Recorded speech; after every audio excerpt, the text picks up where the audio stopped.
Hello everyone. तो इस lecture में हम करेंगे heat capacity. Heat capacity is the amount of heat required to raise the temperature of a system by 1 degree. ठीक है, तो आपके पास this gives the measurement of heat, right.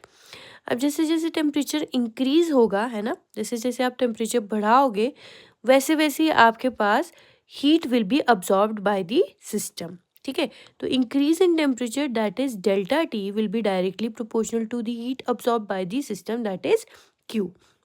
ठीक है, अब अगर देखो प्रोपोर्शनैलिटी साइन अगर मैंने हटाना है तो मेरे को कांस्टेंट इंट्रोड्यूस करना पड़ेगा, तो इक्वल टू सी लगा दूंगी मैं इनके बीच में, है ना। तो Q will be equal to C delta T. अब ये जो सी जो आपको यहाँ पे कांस्टेंट दिख रहा है, this is your heat capacity. ठीक है, तो heat capacity is the um it is the amount of heat required to raise the temperature of the system by 1 degree. ठीक है, अब क्योंकि डेल्टा टी आपके पास स्टेट फंक्शन है तो इसको हम लिख सकते हैं T2 माइनस T1। ठीक है, अगर मैं heat capacity at constant volume की बात करूँ, CV की बात करूँ, तो वो कैसे फाइंड आउट करूँगी। तो आपको पता है स्मॉल चेंज के लिए हम del Q over D T लिखेंगे, तो C will be equal to del Q over D T, right. Constant volume के लिए लिख दूंगी CV is equal to del Q V over D T. ठीक है, अब फर्स्ट लॉ के according delta U is equal to Q plus W होता है। ठीक है, अगर मैंने Q की टर्म्स में आपका निकालना है तो आप क्या लिखोगे, W को इधर ले जाओगे, माइनस डब्ल्यू हो जाएगा। अब क्योंकि एक्सपेंशन करवानी है तो ये जो माइनस डब्ल्यू आप यहाँ लेके गए थे वो प्लस डब्ल्यू हो जाएगा। ठीक है, तो आपके पास Q क्या आ जाएगा, या डेल Q क्या आ जाएगा, DU प्लस डेल डब्ल्यू आ जाएगा। ठीक है, अब अगर मैं PV वर्क की बात करूँ तो W will be equal to PdV, है ना।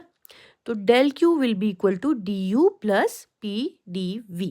ठीक है, अब change in volume for isochoric process is zero. Isochoric की क्यों बात कर रही हूँ, क्योंकि हमें चाहिए heat capacity at constant volume, right. तो आप डीवी ले लोगे जीरो, तो ये वाली टर्म क्या आ जाएगी, जीरो आ जाएगी। तो del Q will be equal to DU। ठीक है, ये आ जाएगा।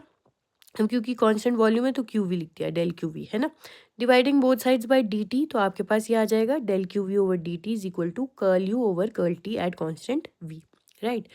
अब आपके पास ये वाली जो टर्म है दिस इज सी वी, है ना, दिस इज सी वी, तो इसको हम सी वी लिखेंगे और and it will be equal to curl you over curl T at constant we.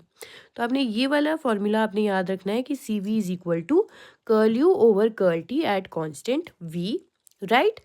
अब अगर मैं बात करूं हीट कैपेसिटी की एट कांस्टेंट वॉल्यूम और आइडियल गैस की बात करूं, तो ideal gas is ideal gas के केस में क्या होता है, जो इंटरनल एनर्जी होती है it varies only with temperature and is independent of volume.